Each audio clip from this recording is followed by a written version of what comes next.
പ്രമാണിയും തമ്മിൽ വലിയ രൂപത്തിൽ ബന്ധമുണ്ട്. കാരണം രണ്ടും ഒന്ന് തന്നെയാണ്. വഖഫ് ബോർഡിന്റെ ആളുകൾ ആരാ? പഴയ സിമിയുടെ ആളുകൾ, NDF-ന്റെ ആളുകൾ, പോപ്പുലർ ഫ്രണ്ടിന്റെ ആളുകൾ, ജമാഅത്തെ ഇസ്ലാമിയുടെ ആളുകൾ, മുസ്ലിം ലീഗിന്റെ ആളുകൾ. അവരെപ്പോഴെങ്കിലും കാഫിറുകളെ ഇവിടെ വച്ചു വാഴിക്കാമെന്ന് വിചാരിക്കുമോ? ഇല്ല. ഇത് തന്നെയാണ് ഇവിടെയും സംഭവിക്കുന്നത്. നിങ്ങൾക്ക് അറിയാത്ത ഒരു വിഷയം കൂടിയുണ്ട്. ഉലമാ ബോർഡ് നിങ്ങൾ ആരെങ്കിലും കേട്ടിട്ടുണ്ടോ? വഖഫ് ബോർഡ് നമ്മൾ കേട്ടിട്ടുണ്ട്. അതിക്ക് മേലെ ഒരു ബോർഡുണ്ട്, ഉലമാ ബോർഡ്. അൽ ഉലമാ ബോർഡ് എന്നാണ് ഇതിന്റെ പേര്. അവരും ഇതുപോലെ തന്നെയാണ്. എല്ലാം ഓൾ ഇൻ ഓൾ അവരാണ് അതിന്റെ അതോറിറ്റി. അവര് തീരുമാനിക്കും എല്ലാ കാര്യങ്ങളും. ആ ഉലമാ ബോർഡ് ഇപ്പോ കേന്ദ്ര സർക്കാരിനോട് 17 അപകടകരമായ ആവശ്യങ്ങൾ ഉന്നയിച്ചിട്ടുണ്ട്. അതിലൊന്ന്, നരേന്ദ്രമോദി കൊണ്ടുവരുന്ന വഖഫ് ബോർഡ് ബില്ലിനെ എതിർക്കുക. അതായത് ഇപ്പോ വഖഫ് ഏതൊന്ന് ചൂണ്ടിക്കാണിച്ചാലും അത് വഖഫിനാണ്, അതിനകത്ത് എല്ലാം മുസ്ലിങ്ങളാണുള്ളത്. പക്ഷെ നരേന്ദ്രമോദി പറഞ്ഞത് ഒരു മനുഷ്യന്റെ സ്വന്തം അവകാശത്തിലുള്ളതാണ് വഖഫ് ചെയ്യേണ്ടത്. ആ വഖഫ് ചെയ്യുന്നത് എന്തിനാ? പടച്ചോന്റെ പ്രീതിക്ക് വേണ്ടിയിട്ടാണ്. അത് മുസ്ലിങ്ങൾ കൊടുത്താൽ മതി, മറ്റവര് കൊടുക്കേണ്ട കാര്യമില്ല. കാരണം അവർക്ക് പടച്ചോനിൽ വിശ്വാസമില്ല. കാഫിറുകളുടെ സമ്മതം പടച്ചോന് വേണ്ട. അത്രയ്ക്ക് നാണം കെട്ടവനൊന്നും അല്ലല്ലോ പടച്ചോൻ. അതുകൊണ്ട് മോദി പറഞ്ഞു, എന്നാ പിന്നെ കാഫിറുകളുടെ സമ്പത്ത് വേണ്ട. ഇനി ഏതെങ്കിലും കൺവേർട്ടഡ് ആയ ആളുകൾക്ക് കൊടുക്കണമെങ്കിൽ പോലും അവരെ ഒരു 6 മാസം നമുക്കൊന്ന് വീക്ഷിക്കാം. അവര് ഇസ്ലാമിനോട് അനുഭാവം തോന്നിയിട്ടാണ് കൊടുക്കുന്നത്. വേറെ ഏതെങ്കിലും ഒരു പ്രലോഭനമില്ല, അതല്ലെങ്കിൽ ഒരു സമ്മർദ്ദമില്ലാതെയാണ് കൊടുക്കുന്നത് എന്ന് ബോധ്യപ്പെട്ട് കഴിഞ്ഞാൽ അവർ കൊടുത്തോട്ടെ, കുഴപ്പമില്ല എന്ന് പറഞ്ഞപ്പോ അത് പറ്റില്ല.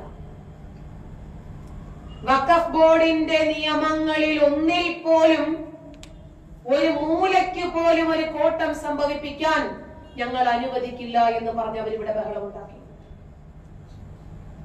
അപ്പോ ഇവരൊന്ന് തണുത്തു. ശീതകാല സമ്മേളനത്തില് 15 ബില്ലുകൾ പാസ്സാക്കേണ്ടുന്നിടത്ത് ഒരു ബില്ല് പാസ്സാക്കേണ്ടതായിരുന്നു, വഖഫ് ബോർഡിന്റെ ബില്ല്. നരേന്ദ്രമോദി തൽക്കാലം അതവിടെ മാറ്റിവെച്ചു. ആ ഒരു ബില്ല് സത്യത്തിൽ അത് പാസ്സാക്കേണ്ടതായിരുന്നു. പക്ഷേ ഒരു ഭാഗം ചിന്തിച്ചാൽ അത് പാസ്സാക്കരുത്. കാരണം ഈ വഖഫ് ബോർഡിന് വേണ്ടുന്ന എല്ലാ അധികാരങ്ങളും നൽകി നമ്മുടെ നാടിനെ ഒരു ബംഗ്ലാദേശ് ആക്കാൻ വേണ്ടിയിട്ട് പണിപ്പെട്ടതാരാ? കോൺഗ്രസ്.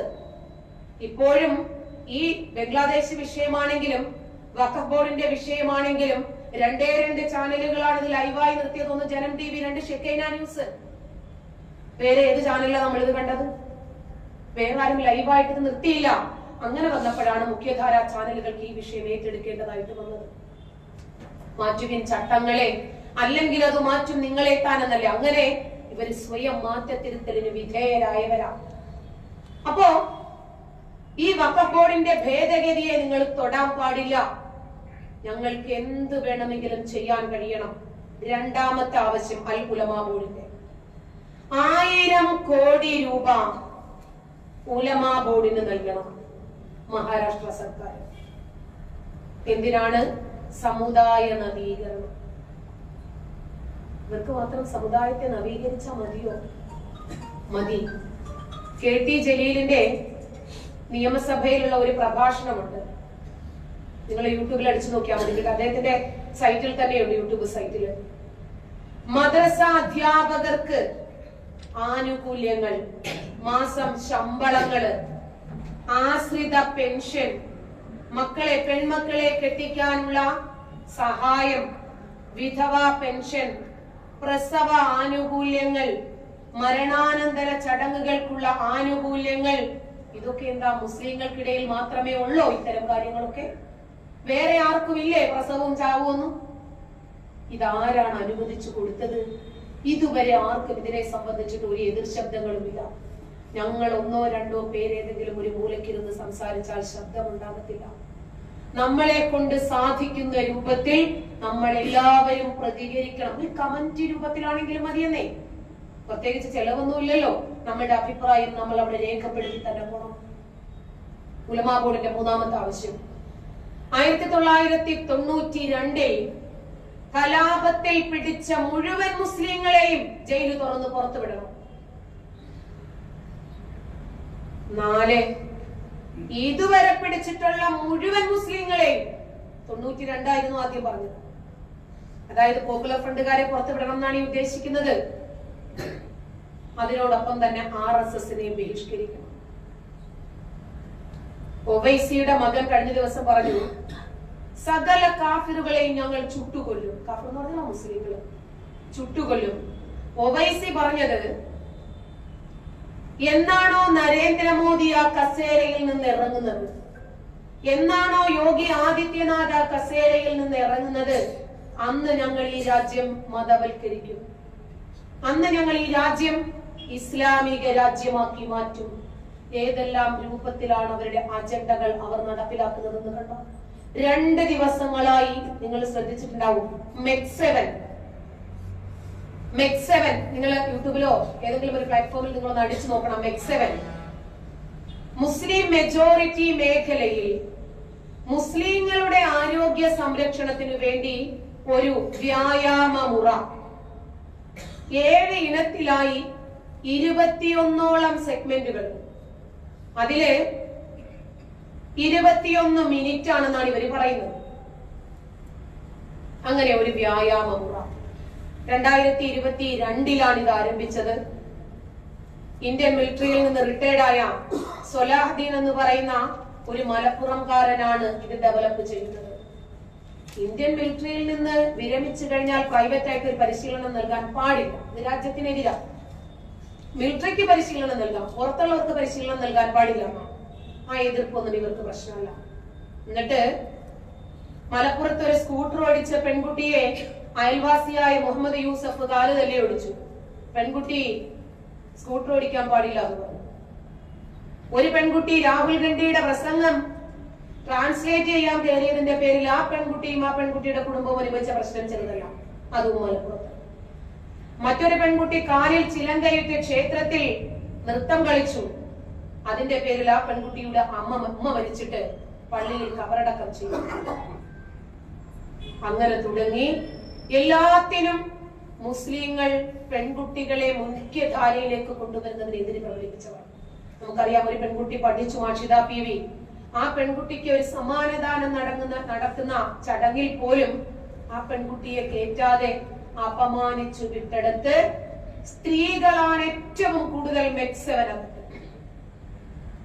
അവരാകെ വലിഞ്ഞു മുറുക്കി കെട്ടി അപ്പിക്കുപ്പായക്കാരായിട്ട് ഇറങ്ങി നിന്ന് എക്സസൈസ് ചെയ്യുക.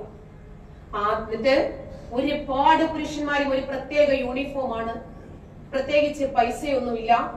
2 വർഷം കൊണ്ട് 1000-ലധികം ബ്രാഞ്ചുകൾ വളർന്നു. ഇതിന്റെ പിന്നിൽ ഇവർ ഖുർആൻ ക്ലാസുകളും രാജ്യവിരുദ്ധ പ്രവർത്തനങ്ങളും ഒക്കെയാണ് ചെയ്യുന്നത് എന്ന് പറഞ്ഞ ആദ്യം രംഗത്ത് വരുന്നത് CPIM മോഹന മാസ്റ്റർ.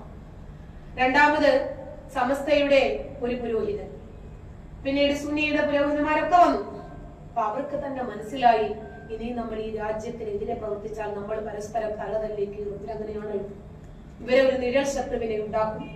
ആ ശത്രുവിനെതിരെ ഇവർ ആദ്യം പൊരുതും, പിന്നീട് ശത്രു ഇല്ലാതായാൽ ഇവര് പരസ്പരം വെട്ടിക്കീറിച്ചാകും. അതാണ് ഇവരുടെ രീതി. അങ്ങനെ MEC7 അന്വേഷിക്കുന്നതിന് വേണ്ടി മിലിറ്ററി ഇന്റലിജൻസ് എത്തി. NIA ഈ കാര്യം അറിഞ്ഞു. സംശയത്തോടു കൂടി തന്നെ അവർ വീക്ഷിച്ചു. കാരണം ഈ 1000 ബ്രാഞ്ചുകളും മുസ്ലിം ഭൂരിപക്ഷ പ്രദേശങ്ങളിലാണ്. മുസ്ലിങ്ങളുടെ ആരോഗ്യം സംരക്ഷിക്കണം. യോഗ ഹറാമാണെന്ന് പറഞ്ഞവർ, എക്സസൈസ് ഹറാമാണെന്ന് പറഞ്ഞവർ, കരാട്ടെ പെൺകുട്ടി പഠിക്കരുത് എന്ന് പറഞ്ഞവർ, സ്ത്രീകൾ അപ്പിക്കുപ്പായക്കാരികളായ പോത്തിന്റെ കുപ്പായം ധരിച്ച പോത്തുകളെ നീയൊക്കെ വീട്ടിലിരുന്നോ പേറുയന്ത്രമായി എന്ന് പബ്ലിക്കായിട്ട് വന്ന് പ്രഭാഷണം നടത്തിയ റഹ്മത്തുള്ള കാസമി മൂത്തേടത്തിന്റെ നാട്ടിൽ ഒരു MEC7 എന്ന് പറയുന്ന ഒരു എക്സസൈസ് അരങ്ങേറുവാണ്. നമ്മളിൽ ആരെങ്കിലും ഈ വിഷയത്തെ സംബന്ധിച്ച് കേട്ടോ? 1000 ബ്രാഞ്ചുകളും ഇവർക്ക് കേട്ടില്ല. ഈ 2 ദിവസമായിട്ട് സോഷ്യൽ മീഡിയയിൽ ഇവരിവിടെ കൊണ്ടുവരുവാണ്. ആരാ കൊണ്ടുവരുന്നത്? മുസ്ലിങ്ങൾ തന്നെ. ധാരാ നാദാപുരം ഡിഫൻസ് ഫോഴ്സ് എന്ന പേരിലെ NDF-കാർ, പഴയ നിരോധിക്കപ്പെട്ട തീവ്രവാദ രാജ്യവിരുദ്ധ സംഘടനയായ സിമിയുടെ ആളുകൾ, നിരോധിക്കപ്പെട്ട സംഘടനയായ പോപ്പുലർ ഫ്രണ്ടിന്റെ ആളുകൾ, SDPI-യുടെ ആളുകൾ, ജമാഅത്തെ ഇസ്ലാമിയുടെ ആളുകൾ, ഇവരൊക്കെ കൂടി കണ്ടോ, ഇവരുടെ അന്തർധാര സജീവമാണ്. ഇപ്പോഴും ഐക്യമില്ലാത്തതും ഒരുമയില്ലാത്തതും ഈ രാജ്യത്തിന്റെ ദേശീയതയോടൊപ്പം നിന്ന് പൊരുതാൻ സാധിക്കാത്തതും ആരാണെന്ന് സ്വന്തമായിട്ട് മനസാക്ഷിക്കുത്ത് നമുക്കുണ്ടാകണം. അവർ ഒരുമിക്കുവാണ്. എന്തിന്? ഇസ്ലാമിക രാഷ്ട്രത്തിന് വേണ്ടി. ഇൻഷാ അല്ലാഹ് ഇൻകിലാബ് അവരുടെ മുദ്രാവാക്യം. നമ്മൾ കേട്ടില്ലേ? അരിയും മലരും വാങ്ങിച്ച് വീട്ടിൽ കാത്തു വെച്ചോളൂ. ആരാ വിളിക്കുന്നത്? 9 വയസ്സുള്ള ഒരു കുട്ടിക്കാലൻ.